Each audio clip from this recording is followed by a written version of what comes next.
Hello dear students, welcome back to organize knowledge channel. और आज की जो वीडियो है प्यारे बच्चों, उसमें हम डिस्कस करेंगे worksheet number 45 for class 10th, विषय विज्ञान है। और ये वर्कशीट आपके लिए 14 दिसंबर 2021 के लिए शेड्यूल की गई है। आज की जो वर्कशीट है स्टूडेंट्स, उसमें हम जो हमारा चैप्टर है चैप्टर 5 तत्वों का आवर्त वर्गीकरण, उसी को कंटिन्यू करते हुए आगे पढ़ेंगे। सो वर्कशीट शुरू करने से पहले प्लीज़ चैनल को सब्सक्राइब कर दीजिए, बेल आइकन को भी प्रेस कर लो ताकि आपको आने वाली वीडियोस की नोटिफिकेशन वो समय से मिल जाए। So now let's start. Last worksheet में हमने न्यूलैंड का जो अष्टक सिद्धांत था उसके बारे में पढ़ा।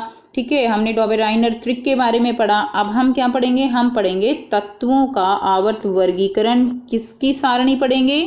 हम पढ़ेंगे मेंडलीफ की आवर्त सारणी, जो कि आपके लिए काफ़ी इंपॉर्टेंट है। अव्यवस्थित से व्यवस्थित करना, तो हमारे जो तत्व हैं वो बिखरे पड़े हैं, उनको हमें क्या करना है? एक जगह इकट्ठा करना है। ठीक है, इस तरह से व्यवस्थित करना है कि हम उनको याद रख सकें। अब इस कार्य में काफ़ी जो वैज्ञानिक हैं उन्होंने अपना अपना योगदान दिया, और इस वर्कशीट में हम मेंडलीफ के योगदान के बारे में पढ़ेंगे।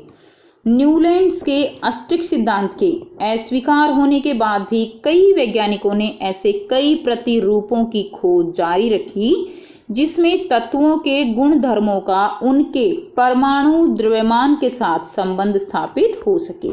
यानी और भी जो वैज्ञानिक थे जिन्होंने इस बारे में आगे खोज की, उन्होंने भी क्या किया? उन्होंने भी कोशिश की कि संबंध जो है वो परमाणु द्रव्यमान के साथ जो है उन्होंने कोशिश की कि स्थापित हो सके। अब तक हमने क्या पढ़ा है? हर एक की आवर्त सारणी का आधार क्या है? परमाणु द्रव्यमान। ठीक है, चाहे वो अष्टक सिद्धांत था या डॉबेराइनर का त्रिक था, तो सबका जो सिद्धांत है, सबका जो आधार है वो क्या है? परमाणु द्रव्यमान।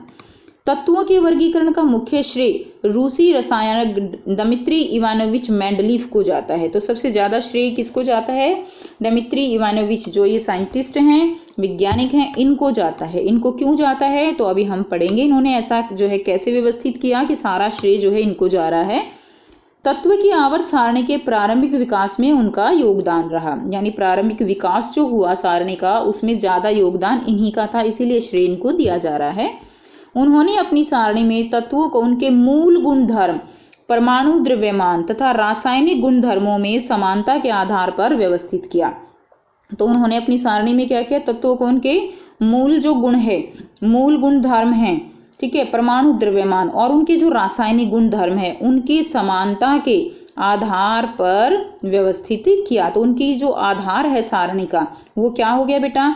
उनका जो सारणी का आधार है, मूल गुण धर्म हो गया, परमाणु द्रव्यमान हो गया और रासायनिक गुण धर्मों की समानता हो गई।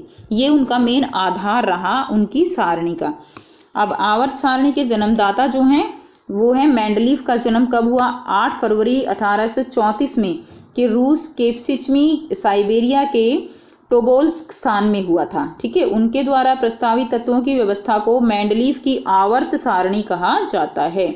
तो क्या कहा जाता है? कहा जाता है मेंडलीफ की आवर्त सारणी। आवर्त सारणी रसायन में एक मेव सिद्धांत साबित हुआ है। एक मेव सिद्धांत का मतलब क्या है? कि उनकी आवर्त सारणी में बच्चों एक यूनिफॉर्मिटी है, यानी ऐसा नहीं है कि कहीं पे कुछ और गुणधर्म जो है वो डाल दिया गया, कहीं दूसरा गुणधर्म डाल दिया गया, नहीं। उनकी जो आवर्त सारणी है वो एक यूनिफॉर्म है। ठीक है, इसमें नए तत्वों के खोज के लिए प्रेरणा मिली। तो इसका क्या मतलब है? कि उन्होंने जो है ना अपनी आवर्त सारणी में कुछ ऐसी जगह छोड़ी थी कि अगर कल को जो है कोई तत्व खोजा जाता है तो पूरी सारणी को गड़बड़ ना हो, उन्होंने बीच में पहले ही जगह छोड़ दी कि यहाँ पर उनको हम रख देंगे। ठीक है, यानी उन्होंने अंदाजा इसे बताया था कि नए तत्व और खोजे जाने हैं, जितने खोजे गए हैं ऐसा नहीं है कि वो पूर्ण जो है पूर्णतः हो चुके हैं कि और नहीं मिलेंगे, नहीं। उन्होंने संभावना बताई कि तत्व जो है वो और भी खोजे जाएंगे। नेक्स्ट देखिए, मेंडलीफ ने अपना कार्य कितने तत्वों के साथ आरंभ किया बच्चों? 63 तत्वों के साथ उन्होंने अपना कार्य आरंभ किया। उन्होंने तत्वों के जो है परमाणु द्रव्यमान, किस किस का जो है हमने अभी मूलभूत गुणधर्म, परमाणु द्रव्यमान और रासायनिक गुणधर्मों को आधार बताया। तो उन्होंने तत्वों के परमाणु द्रव्यमान, उनके भौतिक एवं रासायनिक गुण धर्मों के बीच उनके संबंधों का अध्ययन किया था। रासायनिक गुणधर्मों के अंतर्गत मेंडलीफ ने तत्वों के ऑक्सीजन और हाइड्रोजन, नोट कीजिए वेरी इंपॉर्टेंट पॉइंट, ऑक्सीजन और हाइड्रोजन के साथ बनने वाले यौगिकों पर अपना ध्यान केंद्रित किया। अब पॉइंट ये आता है कि उन्होंने ऑक्सीजन और हाइड्रोजन को ही क्यों चुना, और भी तो तत्व चुन सकते थे, क्योंकि ऐसा तो नहीं है कि केवल यही दो तत्व हैं जिनके साथ और बाकी जो तत्व हैं वो अभिक्रिया करते हैं। तो देखिए उन्होंने ऑक्सीजन और हाइड्रोजन को इसलिए चुनाव किया क्योंकि ये अत्यंत सक्रिय हैं, यानी ये दोनों ऐसे तत्व मिले जो ज्यादातर जो दूसरे तत्व हैं उनके साथ क्या कर जाते थे, अभिक्रिया कर जाते थे, और अधिकांश तत्वों के साथ अभिक्रिया करके क्या बनाते थे, यौगिक बनाते थे। तो इसलिए उन्होंने क्या किया, उन्होंने ऑक्सीजन और हाइड्रोजन का चुनाव किया। अब तत्व से बनने वाले हाइड्राइड और ऑक्सीजन के सूत्र को तत्वों के वर्गीकरण के लिए मूलभूत गुणधर्म में माना गया, यानी तत्वों से जो भी हाइड्राइड जो भी ऑक्साइड बन रहे थे उनके सूत्र जो थे वो जो है उनको उन्होंने क्या माना, उन्होंने मूलभूत गुणधर्म में माना। ठीक है, अभी हम देखेंगे बच्चों की कैसे हाइड्राइड या ऑक्साइड जो है वो बनते हैं। जैसे सोडियम है, अब सोडियम हाइड्रोजन के साथ अभिक्रिया क्या करके क्या बनाएगा, सोडियम हाइड्राइड बनाएगा, ऑक्सीजन के साथ अभिक्रिया करके क्या बनाएगा, सोडियम ऑक्साइड बनाएगा। तो ये जो सूत्र थे उन्होंने इन्हीं सूत्रों को वर्गीकरण के लिए मूलभूत गुणधर्म में माना था। अब उन्होंने बताया कि समान गुणधर्म वाले तत्वों को एक साथ रखने पर उन्होंने यह पाया कि अधिकतर तत्वों को आवर्त सारणी में स्थान मिल गया तथा वे अपने परमाणु द्रव्यमान के आरोही क्रम में व्यवस्थित हो गए। ठीक है, यानी जब उन्होंने इस गुणधर्म के आधार पर तत्वों को रखा तो उन्होंने पाया कि अधिकतर तत्व जो हैं उनको आवर्त सारणी में स्थान मिल चुका है, और उन्होंने परमाणु द्रव्यमान के जो है आरोही क्रम में व्यवस्थित यानी बढ़ते हुए क्रम में उनको जो है रख दिया गया। परमाणु द्रव्यमान लगातार क्या हो रहा था, बढ़ता जा रहा था। उन्होंने और भी क्या देखा, उन्होंने देखा कि समान भौतिक एवं रासायनिक गुणधर्म वाले विभिन्न तत्व एक निश्चित अंतराल के बाद फिर आ जाते हैं। तो भौतिक और रासायनिक गुणधर्म उन्होंने जो मिलाया उनका, तो उन्होंने देखा कि जो अलग अलग तत्व हैं जिनकी भौतिक और रासायनिक गुणधर्म समान है तो एक अंतराल के बाद वो फिर से उसके जो है नीचे आ जाते हैं, यानी वो रिपीट हो जाते हैं उन्हीं गुणधर्म वाले तत्व उन्हीं गुणों के साथ। इसी आधार पर मेंडलीफ ने आवर्त सारणी बनाई। इसी आधार पर उन्होंने क्या बनाई बच्चों, आवर्त सारणी, जिसका सिद्धांत क्या है कि तत्वों के जो गुण धर्म हैं उनके परमाणु द्रव्यमान के आवर्ती फलन होते हैं। यानी जब हमने तत्वों को उनके गुण धर्म और उनके परमाणु द्रव्यमान के आधार पर बांटा तो वे जो है क्या बन गए, एक समूह में व्यवस्थित हो गए। अब देखिए ये सिद्धांत भी बच्चों काफी इंपॉर्टेंट है आपके लिए कि तत्वों के गुण धर्म उनके परमाणु द्रव्यमान का आवर्ती फलन होते हैं। अब यहाँ पर मेंडलीफ के आवर्त सारणी में जो है क्या था, जो ऊर्ध्व स्तंभ हैं उनको क्या बोला गया, उनको ग्रुप, यानी ये जो थे ऊर्ध्व स्तंभ ये क्या है बच्चों, ये ग्रुप हैं, इनको क्या बोलेंगे हम, ग्रुप यानी समूह। और क्षैतिज पंक्तियां, ये वाली पंक्तियां, ये वाले क्या हैं, ये वाले पीरियड हैं, पीरियड यानी आवर्त जिसको हम कहते हैं। ठीक है, अब यहाँ पर देखिए अगर आप यहाँ पर सारणी को देखेंगे तो ये है आपकी आवर्त सारणी मेंडलीफ की। इसमें अगर आप ध्यान से देखें तो देखिए सबसे पहले आपको यहाँ पे दिखाई दे रहा है समूह, उसके बाद ऑक्साइड और उसके बाद क्या है, हाइड्राइड। यानी जितने भी ये तत्व बांटे गए थे तो ये ऑक्साइड और हाइड्राइड इनके गुणों के आधार पर बांटे गए। जैसे पहला है R2O और फिर है RH। R2O जैसे मैंने अभी एग्जांपल दिया Na2O बना रहा है और NaH बना रहा है। इसी तरह पोटाशियम होगा वो भी K2O बनाएगा और KH बनाएगा हाइड्राइड। ठीक है, इसी तरह बेटा लिथियम है तो Li2O बनाएगा और LiH बनाएगा। तो ये समान गुणधर्म हो गए ना। ठीक है, तो इसीलिए उसने क्या किया, इनको जो है पहले समूह में रख दिया और ऊपर लिख दिया कि ये ऐसे ऑक्साइड बनाएगा और ऐसे हाइड्राइड बनाएगा। और आवर्त कौन से में रख दिया, पहले नंबर के आवर्त, फिर दूसरा, तीसरा। फिर उसने क्या किया, उसने जो है समूहों और ये जो आवर्त, ये हमारे आवर्त हैं और समूह हैं उनको भी बांट दिया। उनको कैसे बांटा, देखो जैसे ये पहला समूह है इसको A और B भाग में बांट रखा है, हर एक समूह को उसने दो दो भागों में बांट दिया।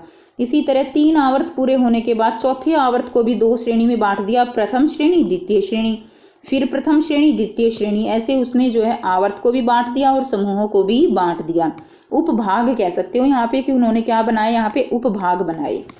उसके बाद देखिए यहाँ पर अगर आप आगे देखेंगे तो फिर RO, RH2, R2O3 जो ऑक्साइड जैसे जैसे ये तत्व बनाते हैं उसी हिसाब से उन्होंने इसमें व्यवस्थित कर दिया।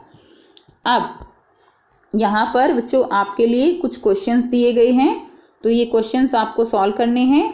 तो फर्स्ट क्वेश्चन क्या है, मेंडलीव की आवर्त सारणी का उपयोग कर निम्नलिखित तत्वों के ऑक्साइड के सूत्र का अनुमान कीजिए। तो बच्चों आपको बताना है पोटाशियम, कार्बन, एल्यूमिनियम, सिलिकॉन और बेरियम, ये किस तरह के ऑक्साइड के सूत्र जो है इनके होंगे। तो बेटा देखते हैं इसका आंसर हम कैसे लिखेंगे। सो ये होगा बेटा आपका फर्स्ट क्वेश्चन का आंसर। तो देखिए इसमें पोटाशियम है ना, पोटाशियम कैसे बनाएगा, K2O। ये आपने 9th क्लास में पढ़ा हुआ है कि किस तरह से हम जो है ऑक्साइड के फॉर्मूले या हाइड्राइड के फॉर्मूले बनाते हैं। तो इसका परमाणु क्रमांक जो है वो कितना होता है, पोटाशियम का परमाणु क्रमांक होता है यहाँ पर 19। तो इसको अगर हम बांटते हैं तो 2, 8, 8, 1, यानी इसकी संयोजकता कितनी है, 1। तो आप कैसे लिखेंगे, K और O। K की संयोजकता है पोटाशियम की 1 और ऑक्सीजन की कितनी होती है, 2। ऐसे क्रॉस करेंगे तो क्या आ जाएगा इसका सूत्र, K2O। तो ये बच्चे आप 9th क्लास में पढ़ चुके हो, ठीक है। तो ऑक्साइड का सूत्र क्या हो जाएगा, K2O। इसी तरह अब देखिए कार्बन जो है, कार्बन ऑक्सीजन के साथ जो है ऑक्साइड बनाएगा, क्या बनाएगा, फॉर्मूला क्या होगा, CO2। एल्यूमिनियम बनाएगा Al2O3, ठीक है। इसी तरह SiO2, सिलिकॉन जब बनाएगा तो क्या बनेगा, SiO2। बेरियम जो है बनाएगा BaO, barium oxide, silicon oxide, aluminium oxide, carbon dioxide and potassium oxide. तो इस तरह से क्या बनेंगे, ऑक्साइड के सूत्र बनेंगे। चलिए नेक्स्ट करते हैं। दूसरा प्रश्न है, मेंडलीव द्वारा निर्मित आवर्त सारणी के नियम का आधार क्या है। तो बच्चों मेंडलीव ने तत्वों को उनके रासायनिक गुणों के आधार पर आवर्त सारणी के रूप में व्यवस्थित किया है, ठीक है। तो ये आंसर लिखेंगे, ऑलरेडी हम समझ चुके हैं कि उनके रासायनिक गुणों के आधार पर उन्होंने व्यवस्थित किया था। प्रश्न 3 है, मेंडलीव ने अपनी आवर्त सारणी तैयार करने के लिए कौन सा मापदंड अपनाया। तो मेंडलीव ने अपनी सारणी में तत्वों को उनके मूल गुणधर्म, परमाणु द्रव्यमान तथा रासायनिक गुणधर्मों में समानता के आधार पर व्यवस्थित किया। ये मापदंड जो है उन्होंने अपनाया।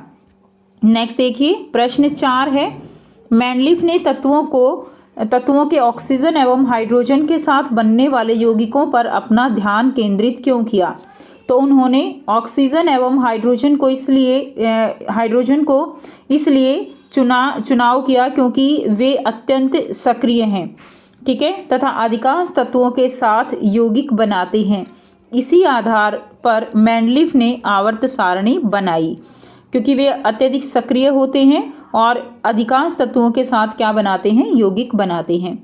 प्रश्न 5 है, वाक्य पूरा कीजिए। मेंडलीव की आवर्त सारणी में ऊर्ध्व स्तंभ को क्या कहा जाता है, समूह, तथा क्षैतिज पंक्तियों को आवर्त कहते हैं। तो ऊर्ध्व स्तंभ यानी इनको ऐसे जो हैं इनको क्या कहा जाता है, जो ऐसे हैं उनको समूह कहा जाता है, और ऐसे जो हैं उनको क्षैतिज पंक्तियों को आवर्त कहा जाता है। तो ये थी बच्चों आपकी आज की साइंस की वर्कशीट। आई होप सभी बच्चों को ये क्लियर है। कोई भी डाउट है तो बच्चों आप पूछ सकते हो। वीडियो अच्छी लगी तो प्लीज़ लाइक कर दीजिए, शेयर कर दीजिए और चैनल को सब्सक्राइब कर लीजिए। So thanks for watching. मिलते हैं नेक्स्ट वीडियो में नेक्स्ट वर्कशीट के साथ। Take care, bye bye.